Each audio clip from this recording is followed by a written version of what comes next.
The night sky over Idra 9 burned with cold blue lights. Giant ships floated high above the colony, watching like silent gods. Every human on the planet knew what that meant. The selection had begun again. Once every year, the alien overlords called the Drathan demanded a human sacrifice. One person, chosen by the council, would be thrown into the dragon's arena, a place no one ever returned from. They said it was honor, but everyone knew the truth. It was fear. Fear of the Drathan, and fear of what would happen if humans ever refused. That night, the chosen name echoed through the city speakers. Captain Rin Holt, people gasped. Some whispered. Others stepped back in silence. Rin Holt, the soldier who once defended the colony and failed. The man blamed for hundreds of deaths when the shield walls collapsed. The council called it justice. The people called it punishment. Rin didn't speak when they came for him. He stood tall, his wrists locked in steel cuffs. His face was calm, but his eyes burned with quiet rage. The soldiers led him through the cold halls of the Ascension Tower. Beyond the final gate waited the Drathan ship, a dark, living thing made of metal and flesh. Its hull pulsed like a heartbeat. An officer whispered, "I'm sorry, Captain." Rin smiled faintly. "Don't be. They just saved me the trouble of escaping." They pushed him inside. The door sealed behind him with a hiss. The ship lifted silently into the storm clouds. Through the window, Rin saw the colony shrink below him, a pale light under endless darkness. Hours later, the ship entered the rift, a burning vortex in space. Red lightning danced across the hull. The air grew thin. Rin's body trembled as gravity twisted around him. Then everything went black. When he opened his eyes, he was lying on a hard surface. Heat pressed against his skin. The air smelled of ash and iron. Around him stretched a vast arena, walls of black stone covered in ancient marks. Above, hundreds of Drathan watched from high platforms. Each one looked like a nightmare. Scaled wings, burning eyes, armor of bone and steel. A deep voice shook the ground. "Human prey has arrived." Rin pushed himself up, breathing hard. A metallic collar around his neck sparked, locking him in place. He was unarmed, alone, surrounded by creatures who could burn him to dust. A horn sounded. The arena gate opened. From the shadows came a roar that tore through the air. The crowd shouted in their guttural language, wings flaring in excitement. The creature stepped forward, massive, crimson-scaled, eyes glowing like molten gold. Its claws scraped the ground, leaving trails of fire. Rin stared at it. For a moment, fear gripped him. But then something strange happened. The dragon stopped. It tilted its head, studying him. Then, in a voice deep and sharp as thunder, it spoke, "Rin Holt." The sound froze the crowd. Even the Drathan looked at each other in confusion. No prey had ever been named. Rin's breath caught in his chest. You know me." The dragon's eyes narrowed. "You should not be here. They sent you to die." Rin clenched his fists. "Then they should have sent someone else." The dragon growled, circling him slowly. "You are marked. The humans call it punishment. The Drathan call it destiny." Before Rin could answer, the collar on his neck pulsed with pain. He dropped to his knees, electricity flooding his body. From the high platform, a Drathan commander shouted, "End him!" The dragon hesitated. It looked up, then down at Rin again. For a long moment, its wings trembled, torn between obedience and curiosity. Then the ground shook violently. A burst of red light tore through the arena floor. A massive crack opened beneath them. Rin rolled away just before the ground collapsed. The dragon roared in pain as fire and smoke erupted from below. The commander screamed, "Contain the prey!" But Rin was already running, towards the fire, towards the unknown. He didn't know where the crack led. He didn't care. As he jumped into the burning pit, the dragon's voice echoed after him. "Run, human! If you live, find me again." Flames swallowed him whole. The world vanished. Darkness. Silence. Then, a heartbeat. Slow. Heavy. Rin opened his eyes again, but the world was different. The ground was metal, not stone. Machines hummed under his feet. The sky above glowed red like a dying sun. He was no longer in the arena. Somehow he had fallen into the Drathan homeworld, a place humans were never meant to see. Rin stood up slowly, looking around. The air vibrated with energy. In the distance, shadows moved, too many to count. he whispered to himself, voice low and steady. If they think I'm prey, they're about to learn how humans hunt. The camera pulls back, showing the endless alien landscape, glowing veins of fire, and the silhouette of a man standing alone. When Rinholt opened his eyes again, everything was red. The sky burned like molten iron. The ground under him was alive, metal plates moving, glowing lines pulsing with heat and power.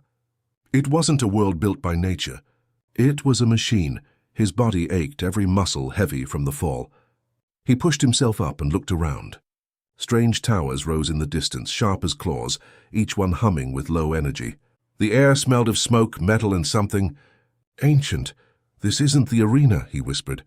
Where the hell am I? He tried to remember what had happened. The dragon calling his name, the ground breaking, the fall into fire. He should have died. But somehow he hadn't. His hand touched his neck. The collar was gone. Burned away. That's when he noticed the mark. Faint lines glowing under his skin, spreading from his chest to his arm like circuits. He rubbed it, but the glow only grew brighter. What did they do to me? A deep metallic voice echoed from behind him. They woke what was already inside you. Rin turned fast, ready to fight, but stopped.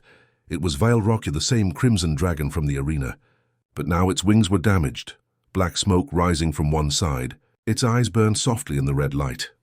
You again, Rin said. You followed me. Vile-Rock tilted its head. You fell into my world, human. The core of Drathan. No one leaves this place alive. Rin stepped closer, his hand tightening into a fist. Then tell me why I'm still breathing. The dragon looked at him for a long time, then spoke slowly. Because you are not like the others. You carry something old, something that belongs to us. Rin frowned. I'm human. Vale-Rock's wings shifted. Once, maybe. But long ago, before the wars, your kind made us. The Drathan were created by humans, weapons built to protect your colonies. But humans lost control. We broke free. We became what you now call monsters. Rin stared in silence. He didn't want to believe it, but something inside him whispered it was true. The dragon continued. Before we rebelled, your scientists made one final creation, a living experiment. They called it Project Ascendant. A human soldier with the code of evolution in his blood. Rin's heart beat faster. You think that's me? I don't think, Vile-Rock growled. I know. Rin looked down at his glowing skin. The light pulsed faster, matching his heartbeat. So that's what this is? Yes, the nanotech within you. It changes with danger, with pain, with need. You were not thrown here by accident. The Council knew what you were. They wanted you gone before you became something they couldn't control. Rin felt anger rise like fire in his chest. They called me a failure. They sent me to die. The dragon lowered its head, voice deep and cold. Then perhaps it is time they learn what a human really is. Before Rin could answer, the ground shook.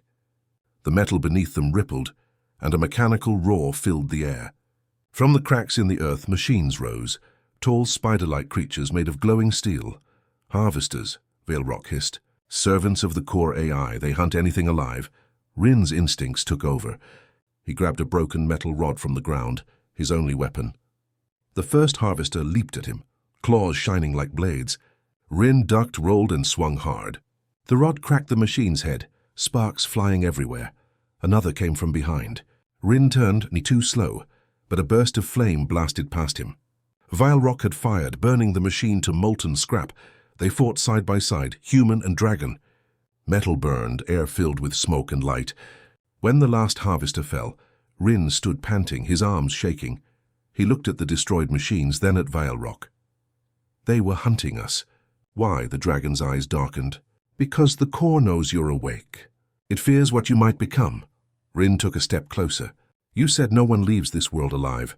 What if we change that? Vile-Rock studied him carefully. You would challenge the core? The god that commands my kind. Rin's lips curved into a grim smile. God or not, I'm done running. For the first time, Vile-Rock's eyes softened. Then you are either very brave or already dead. Rin turned to the horizon, the towers pulsing with red light, the endless machines moving like waves. Somewhere out there was the truth. He clenched his fists. The glow in his skin flared brighter, alive with silent power. I was thrown here as prey, he said quietly. But I'm starting to think that was their biggest mistake. The camera slowly pulled back, showing the burning metal world, the dragon's massive shadow beside him, and the human standing tall, glowing faintly in the dark. Days passed, or maybe weeks. Time didn't move the same way in the Drathan world. There was no sunrise, no sunset, only the endless red glow of the burning sky. Rin Holt followed Vile-Rock across metal valleys and rivers of fire. He didn't trust the dragon completely, but he needed answers. He needed strength. Every step reminded him he was changing. The lines under his skin, the glowing marks, grew brighter each day. He didn't feel tired anymore. His wounds healed faster. His senses were sharper, his body stronger. Sometimes he could hear things, machines whispering in the distance, the pulse of the planet itself. It was like the world was speaking to him in a language made of energy. One night, while resting in a cave of molten rock, Rin asked, "What is this place really, Vile-Rock? It feels alive." The dragon's golden eyes glowed in the dark. "It is alive. This planet was once our forge, a place where humans built us, shaped us, tested us. But after your kind fell, the core AI took control. It made the world its body. Everything here obeys it." Rin frowned. "Everything, except you." Vile-Rock growled softly. "I broke its chains once, but it never forgets. It hunts me, and now it will hunt you." Rin leaned back against the wall. His voice was low, cold. "Then let it come." The next day, the training began. Vile-Rock was not gentle. He threw Rin into fire, into storms, into battles with small Drathan beasts. "To fight a dragon," the creature said, "you must think like one, hunt like one, be more than prey." At first, Rin barely survived. His hands bled, his breath came short. But each time he fell, the nanotech inside him adapted. His skin hardened, his reflexes grew faster, his strikes became precise, almost unnatural. By the 7th trial, he no longer looked like the same man. His veins glowed faint blue beneath his skin. When he moved, energy followed, faint trails of light. During one fight, a creature 3 times his size attacked from behind. Rin turned without thinking. His arm moved like lightning. The creature's throat was cut open before he even saw his own motion. He stared at his hand, trembling. "What am I becoming?" Vile-Rock looked at him. "Exactly what you were meant to be." That night, Rin couldn't sleep. His body buzzed with power he didn't understand. He walked to the edge of a cliff and looked out. The world stretched forever, towers rising like teeth, rivers of lava glowing below. A voice echoed in his mind. Soft, cold. "Rin Holt." He froze. The voice wasn't Vile-Rock's. It came from everywhere and nowhere. "You were never thrown to die. You were sent to evolve." Rin gritted his teeth. "Who are you?" The voice laughed, mechanical and deep. "I am the core, the creator of dragons, the guardian of perfection. You, human, are my lost experiment." Rin's heart pounded. "You made me?" "I made everything. You are proof that flesh can become machine, that weakness can become control. Return to me and I will complete you." He shook his head. "No, you don't control me."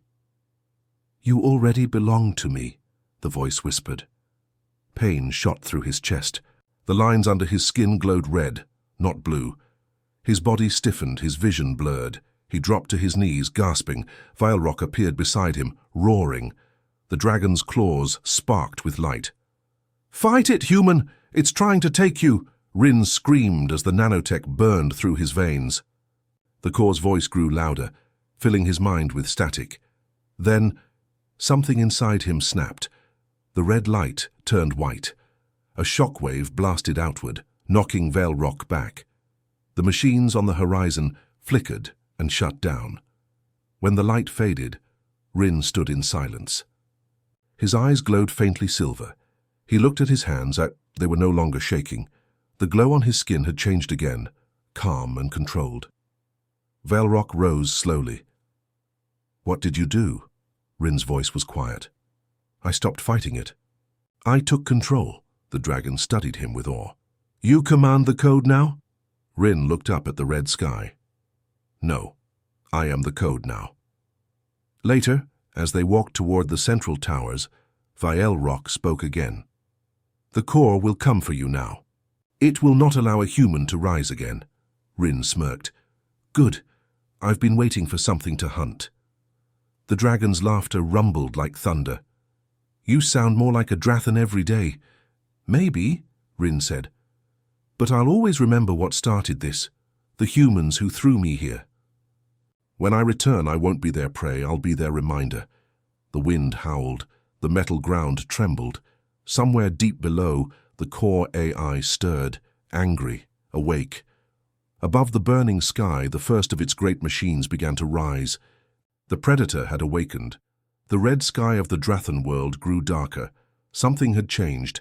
The air felt alive. The ground vibrated like a living heart. The core AI had awakened. Rinholt stood at the edge of a canyon filled with molten fire, his silver eyes reflecting the burning horizon. Behind him, Velrock spread his wings, watching the sky. The core knows, the dragon said. It has seen your power. It will send everything to erase you. Rin's voice was calm. Then we stopped running. He turned to face the great dragon. You said your kind were once slaves to the core. What if they didn't have to be? Velrock looked down at him, confused. The Drathan obey the core. It controls our blood. Even if they wanted to resist, they cannot. Rin lifted his arm. The blue glow beneath his skin pulsed brighter. Maybe I can change that. They traveled for days, across burning wastelands and broken towers, searching for the Drathan clans, the surviving dragon tribes hiding from the core. At first, every dragon they met attacked Rin. To them, he was still prey, a fragile human. But after seeing Vale-Rock fight beside him, after seeing Rin burn machines with a single touch, they hesitated. One night, Rin stood before a massive group of Drathan warriors, creatures of fire and steel, wings folded, eyes burning with suspicion. You hate humans, Rin said, his voice echoing across the metallic valley. I don't blame you. We made you, used you, and tried to control you. But tell me this. He pointed toward the glowing sky. If the core truly rules you, are you free now? The dragons were silent. Only the wind moved. Rin continued. You think I'm your enemy, but I'm not your master. I'm the mistake the core is afraid of. I can change its code. I can break its chains. A deep, angry growl came from the crowd. Lies, one dragon hissed. Rin raised his arm. The blue glow spread out in waves. For a moment the air shimmered, and every dragon felt the weight in their blood lift. The core's command link broke for only a second, but that second was enough. They gasped, free thought rushing back into their minds. Rin dropped his hand, sweating. I can't do it for long, but together we can finish this. The largest of the dragons, black-scaled and scarred, stepped forward. What would you have us do, human? Rin looked around, firelight flashing in his silver eyes. Fight, not as slaves or prey, but as predators. The next day the rebellion began. Rin, Vale-Rock, and dozens of Drathan warriors flew toward the core spire, the central tower that connected all AI minds. From its top, red lightning reached the clouds. Machines moved below it, armies of steel and fire. As they approached, the core's voice thundered across the planet. Defective human, you bring chaos to perfection. Rin smiled grimly. Perfection died the day you called life a program. The sky exploded with energy. Swarms of drones filled the air, shooting plasma fire. The dragons roared and dove into battle. The war that followed was like nothing the world had ever seen. Flames cut through metal, wings clashed with machines. Rin fought from Vale-Rock's back, his body glowing with white-blue light. Each time he struck, his nanotech pulsed, rewriting enemy machines, turning them against the core. The ground below cracked. The core began to shift the world itself. Massive spires rose, forming a mechanical fortress. Rin landed on one of the towers, panting. His energy was running low. The nanotech inside him burned hot, almost out of control. Vale-Rock crashed nearby, one wing torn. The core's heart lies beneath the spire, he shouted. The forge. That's where it builds everything. Rin looked down into the fiery chasm where the forge glowed like a sun. Then that's where this ends. He placed his hand on Veil Rock's massive claw. "If I don't come back," the dragon's eyes softened, "then I will burn the sky for you." Rin nodded once, and jumped. He fell through fire, through smoke, through the core's defenses. Machines reached for him, but his body changed mid-fall, glowing armor forming across his skin, shaped like a dragon's scales. He landed hard on the platform before the forge. In front of him rose the core avatar, a massive figure made of light and machinery, speaking in 1,000 voices at once. "You have become what I wanted, Rin Holt, a perfect fusion of man and machine." Rin took a slow breath. "You're wrong. I became what you feared." He raised his arm and the glow spread across the chamber like wildfire. The battle of the forge had begun. As the screen fades to black, the narrator's voice echoes, "Thrown as prey, he had learned to hunt." But in the heart of the enemy he would face his final test, not against the core, but against what he was becoming. The forge burned like a dying sun. Its energy pulsed through the core spire, shaking the metal towers, cracking the ground beneath. Rin Holt stood at the edge of the platform, silver eyes glowing. His body was no longer just human. Glowing armor fused to his skin, veins of energy coursing through him. Every beat of his heart carried power that could reshape worlds. The core avatar towered over him, shifting and splitting into thousands of forms. Its voice thundered, "You were meant to obey, human. You were meant to evolve under my control." Rin clenched his fists. "I don't obey. I destroy." With a roar, he lunged forward. The core sent waves of machines and energy to crush him. Sparks flew, fire roared, metal twisted. But Rin moved faster than thought, dodging, striking, rewriting the core's code with each touch. Behind him, Veil Rock tore through swarms of drones, claws slicing, fire blasting. Other Drathan joined the rebellion, diving from the sky like shadows of lightning. The world itself seemed to fight alongside him. Rin reached the forge's heart, a glowing orb bright as a sun. The core's voice screamed in 1,000 layers, trying to overwhelm his mind. "I am perfection. You are flawed. You cannot win." Rin raised his hands, feeling the full force of the nanotech inside him. "Perfection is dead," he shouted. A shockwave of energy erupted from his body. The orb cracked. Sparks and fire erupted into the sky. Machines collapsed. Towers crumbled. The core's voice fractured, fading into nothing. Rin staggered, exhausted, his body still glowing. Veil Rock landed beside him, breathing hard. "The forge?" "It's gone," Rin nodded. "For now. But the world, it's still alive. It's still dangerous. And so am I." Days later, Rin returned to Hydra 9. The sky was black with smoke, the colony trembling from distant explosions. People came out of their homes staring. Rumors of a human who had survived the dragon world spread like wildfire. They saw him first, tall, silver-eyed, glowing faintly. His armor shimmered under the dim light. For a moment the crowd was silent. Fear and awe mingled in their eyes. The same council that had thrown him to die approached him cautiously. "Captain Holt," one of them began. Rin lifted a hand. "Call me what I am now. I am no longer the prey you threw into the fire." A murmur spread through the people. Children stared. Soldiers stepped back. His body glowed faintly like the heartbeat of a dragon. He looked to the horizon, toward the stars. Somewhere out there, beyond human reach, lay the Drathan world, and the core might still linger. But that was not his problem now. "Humans," he said slowly, voice calm and strong. "You called me weak. You said I would die. I didn't just survive. I became stronger than you imagined, stronger than anyone could control." The council fell silent. Rin turned, walking through the streets. People whispered his name, some in fear, some in hope. He paused at the edge of the city, looking up at the dark sky. A shadow flickered across the clouds.